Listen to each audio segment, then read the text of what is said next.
Hello students, welcome back in physics class. हम study कर रहे हैं क्लास 12 की physics part second chapter number 10 wave optics. और आज का हमारा टॉपिक है वेव ऑप्टिक्स में Young's double slit experiment, Young का द्विक रेखा छिद्र का प्रयोग। साइंटिस्ट थॉमस यंग ने एक प्रयोग किया प्रकाश की तरंगों के व्यतिकरण को समझाने के लिए।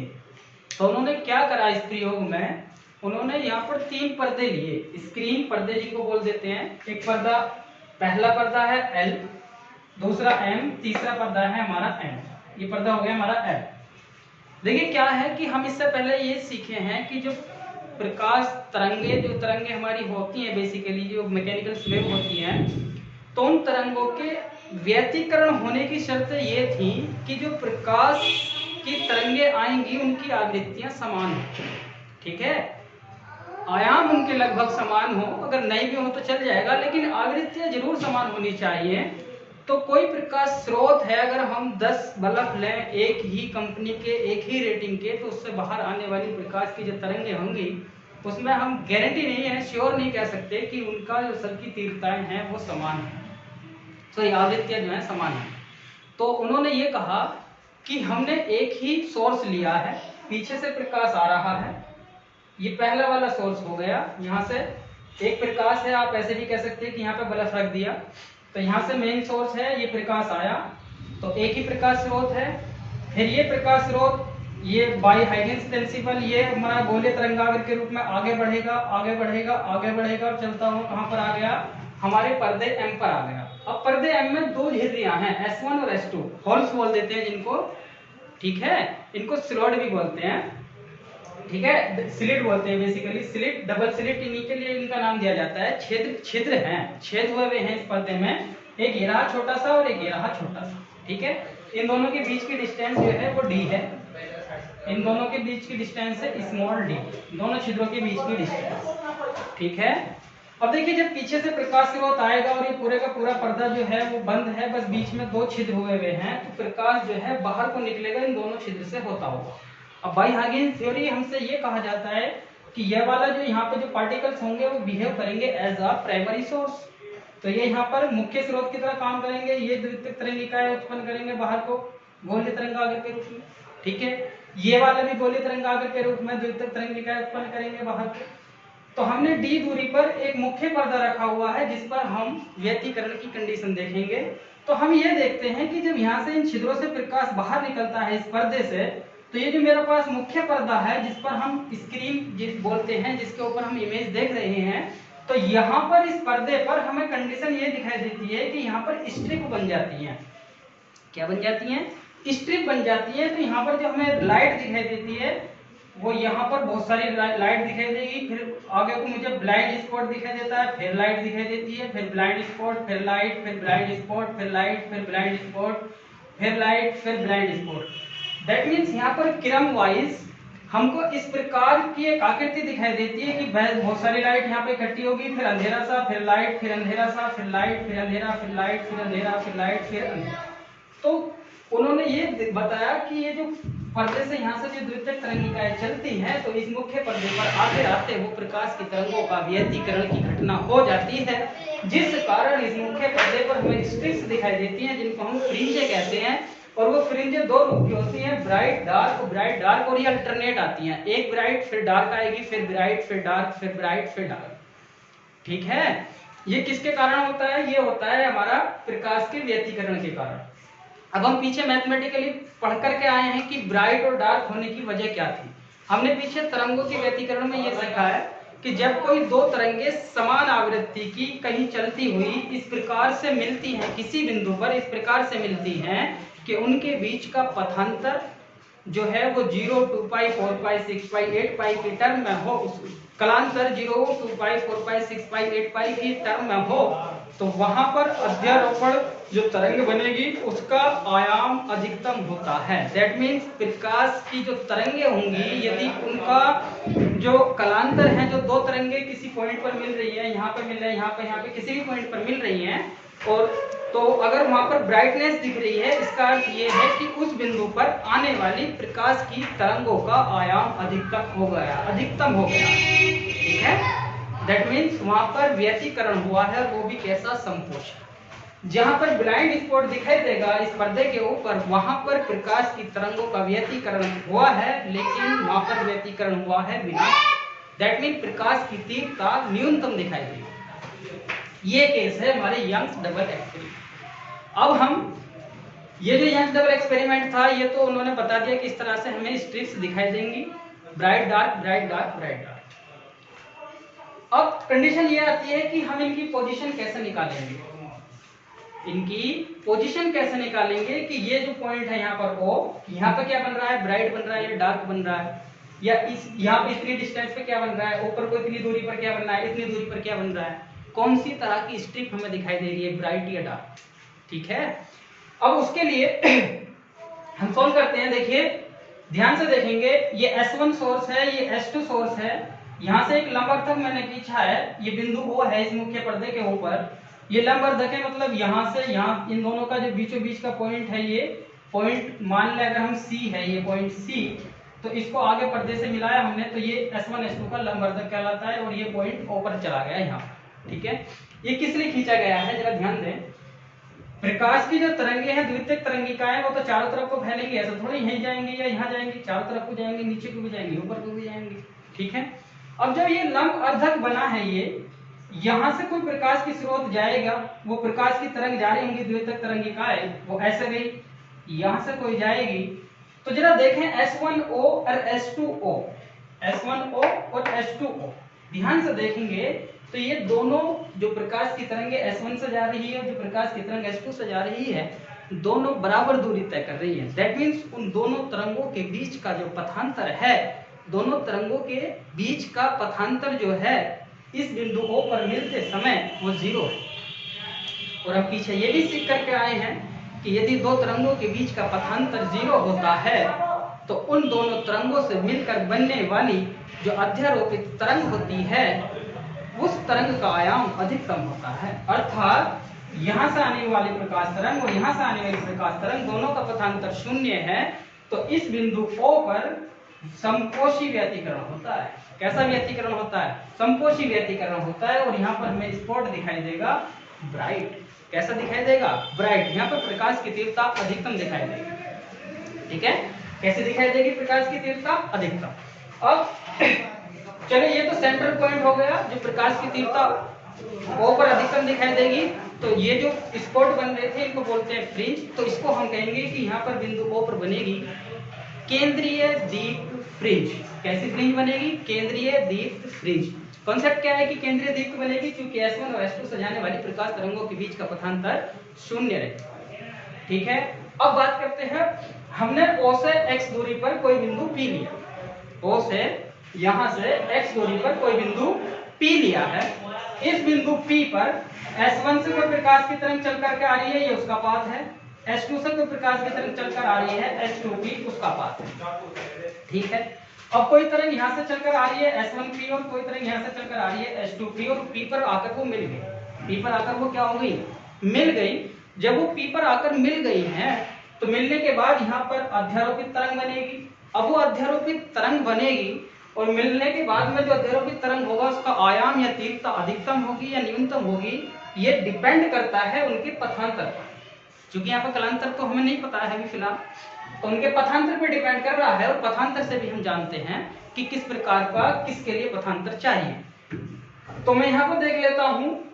देखिए S1P, S1 स्रोत से जाने वाली प्रकाश तरंग की जो दूरी है वो कितनी हो गई, S1P।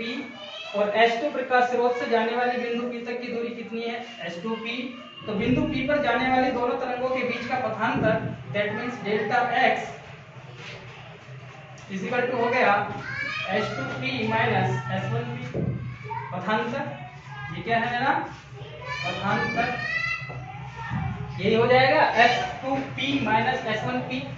मैंने इस पॉइंट से यहाँ पर एक पॉइंट मिलाया जिस पर परपेंडिकुलर पड़ता है, वो बिंदु A है। दैट मींस ये मेरे दोनों तरंगों के बीच का पथांतर है, यहाँ से आगे की दोनों की लेंथ से बराबर है। ठीक है।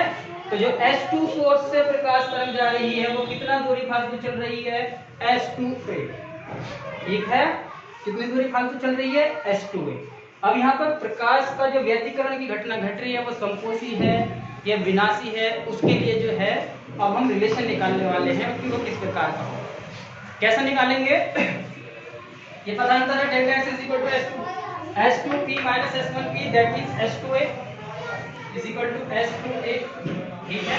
अब देखें दो ट्रायंगल दिखते हैं हमको, ये यहाँ से बीच से यहाँ से पॉइंट यहाँ तक कितना एंगल है थीटा, तो ये एंगल भी कितना होगा थीटा। मैं दो ट्रायंगल देख लेता हूँ, triangle S1a S2, S1a S2, triangle S1a S2 में मैं पथांतर के टर्म में निकालना चाहता हूँ इस टेन थीटा को, ये थीटा को, तो मैं लगा दूं टेन थीटा। टेन थीटा बराबर होता है लंब बटे आधार, लंब ये रहा आधार ये रहा, ठीक है। क्या हो जाएगा हमारा, लंब ये रहा आधार ये रहा, तो टेन थीटा बराबर क्या हो गया, लंब बटे आधार, टेन थीटा लंब बटे आधार, ठीक है। देखिए दो चीजें होती है, या तो आप इसमें सिमिलैरिटी से लगा दें या फिर आप इसको टेन थीटा करके लगा सकते हैं, ठीक है। तो लंब बटे आधार लगाऊं, tan theta is equal to हो गया, लंब कौन सा है मेरा, थीटा के सामने लंब माना जाएगा, तो ये कितना हो गया थीटा के सामने लंब S2a, और आधार क्या हो गया मेरा, 90 के सामने कण बन जाता है, आधार हो गया S1a। अब S1a चूंकि एंगल बहुत स्मॉल है, S1a ऑलमोस्ट इक्वल माना जाता है S1S2, S1a की वैल्यू ऑलमोस्ट किसके इक्वल आती है, S1S2 के, क्यों, चूंकि ये एंगल कैसा है हमारा, बहुत ही स्मॉल है, ठीक है। अब लगाएं भाई, tan theta is equal to, tan theta is equal to कितना हो गया मेरा, S2a ओवर S1a की जगह क्या रख सकता हूं, S1S2 इज इक्वल टू हो गया tan theta is equal to S2a over S1S2 क्या है, small d, distance between the two slits, equation number 1, ठीक है। अब देखें ट्रायंगल एक मेरे पास बन रहा है COP, ये कौन सा ट्रायंगल बन रहा है, COP, ट्रायंगल COP में, कौन कौन से ट्रायंगल में, COP में लगा दे tan theta is equal to लंब बटे आधार, लंब देखें x है, आधार देखें d है, tan थीटा की वैल्यू क्या आ गई मेरे पास, x अपॉन d, दोनों में tan थीटा है, तो tan थीटा इक्वेशन नंबर 1 और 2, तो हम कंपैरिजन करके क्या लिख सकते हैं, that means S2a over d is equal to हो जाएगा x upon d, capital D, x की वैल्यू निकालेंगे तो क्या आ जाएगा, d upon small d into S2a, d upon small t, d upon small d into S2a, ये आ गया मेरे पास में x मतलब यहाँ से यहाँ तक की डिस्टेंस है, d मुख्य पर्दा और पर्दा m के बीच की डिस्टेंस है, जहां पर स्लिट्स है मेरे पास स्मॉल d, दोनों स्लिट्स के बीच की डिस्टेंस है, S2a यहाँ पर आने वाली दोनों तरंगों के बीच का पथांतर है, दोनों तरंगों के बीच का पथांतर। अब देखो ये रिलेशन आ गया मेरे पास। अब देखिए ये x जो है x, इसके लिए निकालेंगे, यदि यहाँ पर समकोशी व्यतिकरण हो रहा है, कैसा व्यतिकरण हो रहा है, समकोशी, इसको हटा लेते हैं। यदि बिंदु P पर किस प्रकार का व्यतिकरण होता है, यदि बिंदु P पर, इक्वेशन नंबर 3 आ गई, यदि बिंदु P पर समकोशी व्यतिकरण होता है, कैसा व्यतिकरण होता है, समकोशी व्यतिकरण होता है, दैट मीन्स समपोषी व्यतिकरण के केस में डेल्टा एक्स पथांतर, डेल्टा एक्स का मतलब क्या है? पथांतर। और यहाँ पर क्या है? डेल्टा एक्स की जगह डेल्टा एक्स पथांतर बराबर इस केस में क्या है? S2a। S2a किस टर्म का होना चाहिए? 0, lambda, 2 lambda, 3 lambda up to, ठीक है, इस टर्म का होना चाहिए। दैट मीन्स S2a किस टर्म का होना चाहिए? 2m लैम्डा, जहां m बराबर क्या हो जाएगा? 0, 1, 2, 3, 4। m की वैल्यू कुछ भी रखते जाएं तो यही पदांतर आएगा। तो समकोषी व्यतिकरण अगर बिंदु B पर होता है तो समकोषी व्यतिकरण के लिए यहाँ पर कैसी फ्रिंज बनेगी? हमारी ब्राइट फ्रिंज बनेगी। और ब्राइट फ्रिंज की स्थिति क्या हो जाएगी? अर्थात दीप्त फ्रिंज की स्थिति बिंदु P पर दीप्त फ्रिंज की स्थिति x बराबर हो जाएगी 2m lambda into capital D upon small d। ठीक है, अगर आप निकालना चाहते हैं m की वैल्यू 0, m की वैल्यू कितनी रखी? 0, तो x बराबर कितना आ जाएगा? 0। दैट मीन्स बिंदु O पर मेरे को कैसी फ्रिंज दिखाई देगी? बिंदु O पर दिखाई देगी दीप्त फ्रिंज या ब्राइट फ्रिंज, और उसको कहेंगे हम केंद्रीय दीप्त फ्रिंज, सेंट्रल ब्राइट फ्रिंज। ठीक है, यदि मैं m की वैल्यू रखूं 1, तो फिर पहले नंबर की जो दीप्त फ्रिंज बनेगी वो कितनी दूरी पर बनेगी? O से ऊपर को। That means x is equal to हो जाएगा 2 lambda capital D upon small d। अगर हम रखें m की value 2, that means x is equal to हो जाएगा, ये होगी मेरी पहली ब्राइट फ्रिंज की डिस्टेंस हो गई O से। m इज इक्वल टू 2 रखूंगा तो x 2 इज इक्वल टू आ जाएगा 2 to the 4 lambda d upon small d। ये आ गई मेरी द्वितीय ब्राइट फ्रिंज या द्वितीय दीप्त फ्रिंज की स्थिति। लैम्डा की वैल्यू गिवन होगी कि किस एकवर्णीय प्रकाश को आपने यहाँ पर डाला है। d पर्दे के बीच की दूरी गिवन रहेगी, स्मॉल d दोनों स्लिट के बीच की दूरी गिवन रहेगी। ठीक है, तो हम x0, x1, x2, x3, xn जितना चाहें वहां तक की फ्रिंजों की स्थितियां बिंदु O से निकाल सकते हैं। ठीक है, अब आ जाता है अदीप्त फ्रिंज की स्थिति किस प्रकार बनाएंगे? कौन सा फ्रिंज की? अदीप्त की।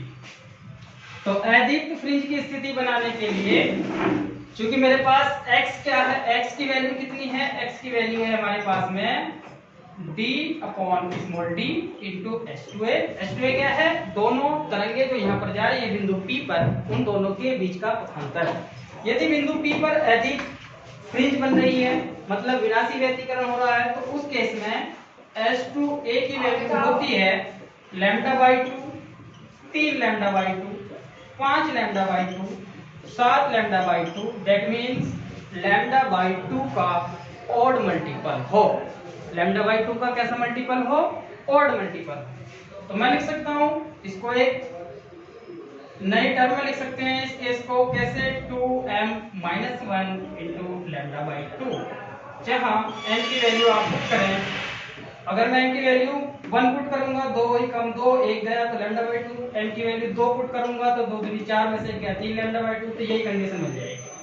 ठीक है, सो बिंदु P पर अदीप्त फ्रिंज की स्थिति प्राप्त होगी। अदीप्त फ्रिंज की स्थिति हमको दिखाई देगी x इज इक्वल टू हो जाएगा S2a की जगह क्या रख दूं? 2m minus 1 lambda, 2m minus 1 lambda into d by 2 d। ठीक है, ये मेरा फॉर्मूला आ गया अदीप्त फ्रिंज की स्थिति बिंदु O से बताने के लिए। तो पहली अदीप्त फ्रिंज बिंदु O से कितनी दूर बनेगी? उसके लिए m की वैल्यू क्या रख सकते हैं? 1। जैसे हम 1 रखेंगे तो x1 इज इक्वल टू हो जाएगा 2m minus 1 lambda d upon 2d। तो इतनी डिस्टेंस पर पहली अदीप्त फ्रिंज दिखाई देगी। अगर दूसरी पूछें, दूसरी कितने पर दिखाई देगी? तो 2 दूनी 4 माइनस 1 मतलब 3 lambda 2 into capital D upon small D. ठीक है, इस तरह से हम n तक निकाल सकते हैं। तो ये था हमारा यंग्स डबल स्लिट एक्सपेरिमेंट में किसी पर्दे पर बनने वाली दीप्त व अदीप्त फ्रिंज की स्थितियों की कैलकुलेशन करना।